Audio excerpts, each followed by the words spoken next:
Where on earth are we in this cycle? Because I have my own kind of theories about where we are. And I think a lot of people are really confused because if you look at it based on the halving, I mean, the top should be somewhere close if it's not in already. I mean, the simple Bitcoin strategy is buy 500 days before the halving, sell 500 days after. That's already saying be out of Bitcoin at this point. I mean, maybe if we're looking for a Q4 this year, it might do something. But then if you look at any of the other indicators like the Pi cycle top or MVRV Z score or CBI.info, all these are saying like nowhere even near, like a cycle top hasn't even started yet. So it's very confusing.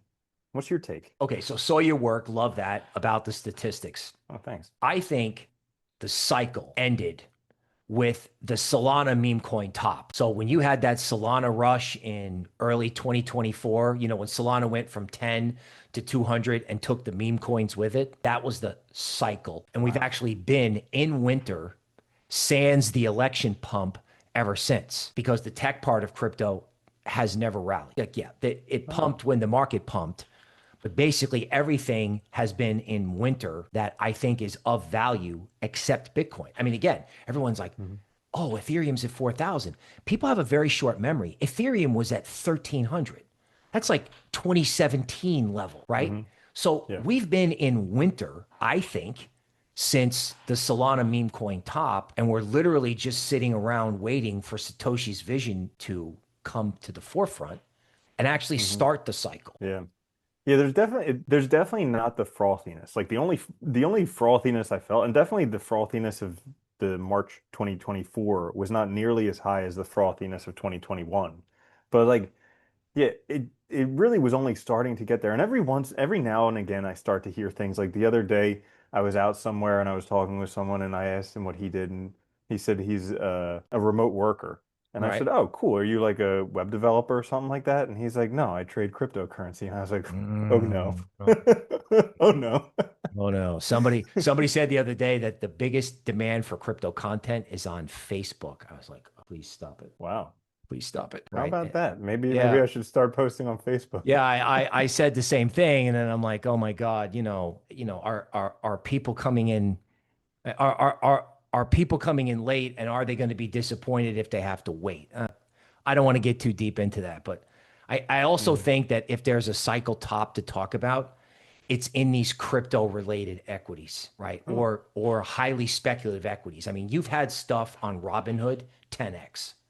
Alt mhm, season was in stunks, okay? And mhm, when that all changes, like when everybody goes, you know, maybe instead of buying crypto companies, we should actually buy crypto. Now, of course, that'll be an earth shattering event in terms of the amount of volatility, but I can see a day where stonks go down, stay down, and then people go, oh, wait a minute. This whole crypto asset class, Web3, stable coins, DeFi, AWS was down the other day. What about decentralized technology can turn around and take off? You're just going to have to you're going to have the fortitude to deal with it because well, crypto equities are out of control, I think. yeah, it is one of those things where it is just, I feel like we're in a waiting game right now. If anything happens, it's just a waiting game. Because any of these top indicators say we're not at a top, but they also say we're not at a bottom. We're just kind of like somewhere stuck in the middle, not sure whether we're going up or down. And it reminds me of, I remember sometime around that 2019, no, 2024 uh, altcoin peak where someone posted something on Twitter. It was like the picture of the train, I think in India or somewhere where there's like tons of people hanging on the train. Like the train is full. There's people hanging on the sides and on the top and everything. And he's like, the only way this is going back up is once everybody gets off. And I have a feeling it's still just waiting for that because we're still seeing every pump, everybody's going long, and every time it goes down, everybody's going short. And until everybody gets liquidated or something, it just seems like we're kind of just keep going Yeah. sideways. And I think your metrics are telling a subtle story that every single indicator that you've used in the past to analyze crypto may not work going forward. It's called alpha Mhm, decay, right? No, mhm, and this is true in TA. I went through this multiple times where, you know what, sometimes you just have to completely retool everything you're doing because the nature of the market changed. Stocks change when the Fed printed money, right? And mhm, if there's a decoupling, like my colleague Toby says, she's been saying it for 2 years, meaning yes, Bitcoin behaves like NASDAQ for now, right? NASDAQ's going up, Bitcoin's going down. That can go in the other direction. And can you imagine the FOMO? Because it happened for 3 days in April. Can you imagine the FOMO? If stocks went down and stayed down and Bitcoin actually started to go up, people would figure Yeah. out very quickly Bitcoin's digital gold, right? Or Bitcoin is different than stocks. That can happen Hmm. like that. That Yeah. that's what you wait for. And I mean it's scarcer than digital gold because gold, the more they mine, the more there is. Bitcoin, there's literally, I mean, I remember back in the like I first got into Bitcoin when somebody told me if you own one Bitcoin, you'll be set for life. And I was like, whoa, Bitcoin's like 2,000, $3,000. I mean, you could do that and be set for life. Like that's pretty awesome. And now people are saying you own zero point 0.1 Bitcoin or zero point zero 0.01 Bitcoin and you'll be set for life, or that's the new American dream. I'm just like, man, things change in 8 years. Right. I mean, when I started, Charlie Shrem told us at our little firm that he had that, if you could get Bitcoin under $10,000, you could be set. Hmm. So, and there is this idea that, one day universal basic income could be a Satoshi. There's that futuristic vision. And Hmm. there's also the idea, if you look at Zcash, that, you'll have Bitcoin, which will be like the Mona Lisa, the digital Mona Lisa. So, there are a lot of ideas. Yes, that's true. Perhaps that if you've got one Bitcoin, you're set for life. I just would encourage everybody, whatever they told you 5 years ago, it could still be true. You still may want to stack as many sats as you like, but there's always a twist going. There's always a Hmm. twist. Yeah. Zcash at 300, everyone's like, God, I wish I could go back to the day when Bitcoin was at 300. Okay, well, Zcash is at 276 and I don't see anyone interested yet. Yeah, exactly. And when Bitcoin goes back to not 300, when Bitcoin goes back to, 60,000, nobody's going to want to touch it with a 10-foot pole. That's the Right. problem. Of course, right. I mean, this is always the way it is, right? At 16,000, it was over for crypto, and that was on the front page of The Economist. And at $100,000, Charles Schwab is calling their clients, going, "Listen, you really have to have this in your portfolio." I mean, it's human nature. Psychology follows price. However, I think if you look at what's going on in legacy, the case for Bitcoin is very clear. The case for DeFi is very clear. Colleague is big on that. So, Hmm. synthetics popped. Everyone's talking about what's not working in crypto, and that's a long list. But if you look at Hmm. what's going on in legacy and then look at what is working in crypto, there's a lot of hope there.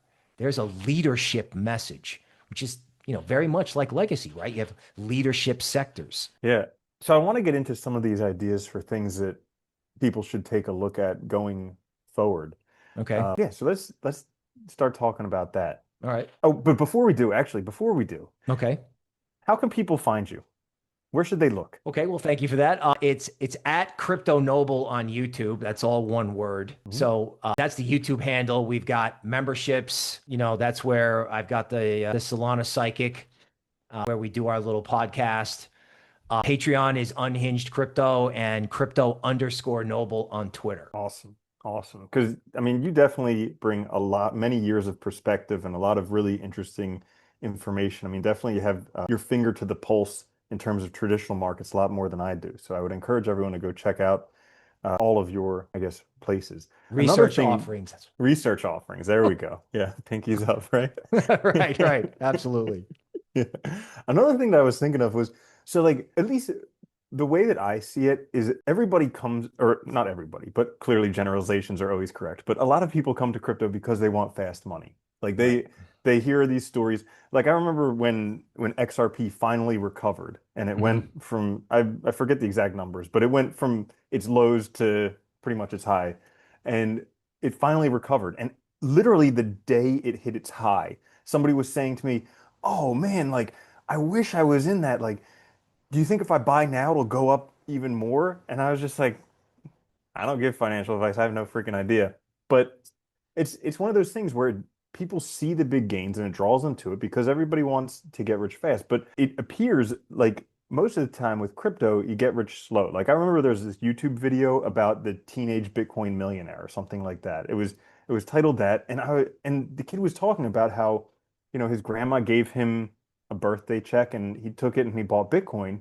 And then 6 years later, he became a millionaire. And everybody's like, oh, he's like 13 years old and he's a millionaire. And it's like, yeah, but what they miss out was 6 years later, Right. he was a millionaire. It's not an overnight thing. And I think that's where a lot of people get into trouble because They want the quick gains. And so because of that, they're going 20x long, 50x long, 100x long, everything. And that you just lose all of it. Like Right. fluctuations in the market, if you're in spot, you can bear most of it. But like when you just get liquidated, it's brutal. Yeah. I mean, leverage is large players stealing your capital, right? It's like going Mm-hmm. to Vegas, Hmm. unfortunately. Now, Hmm. the reason people do that is because they don't want to wait. Because the most painful thing in crypto is waiting. Like, for example, XRP. People don't realize that XRP did go from 50 cents to $3 on a line. Okay. However, people forget that Solana 10x'd in the spring of 2024. And you know what XRP did? Nothing. So if you Hmm. had an XRP bag, you watched Solana Moon, you watched Memes 100x, and you didn't participate at all. This gold Hmm. rally that everybody's really enjoying right now and is missing out on allegedly, these guys waited 10 years, right? Or 15 years. Like the last top in gold was in 2011. Some kind of cup and handle form that took 10 years. I know guys that sat and waited for 10 years, Hmm. right? But that's hard to do because how many times did crypto pump in the last 10 years? They watched 2021, they watched BlackRock take it to 100K. That's why you get paid for waiting.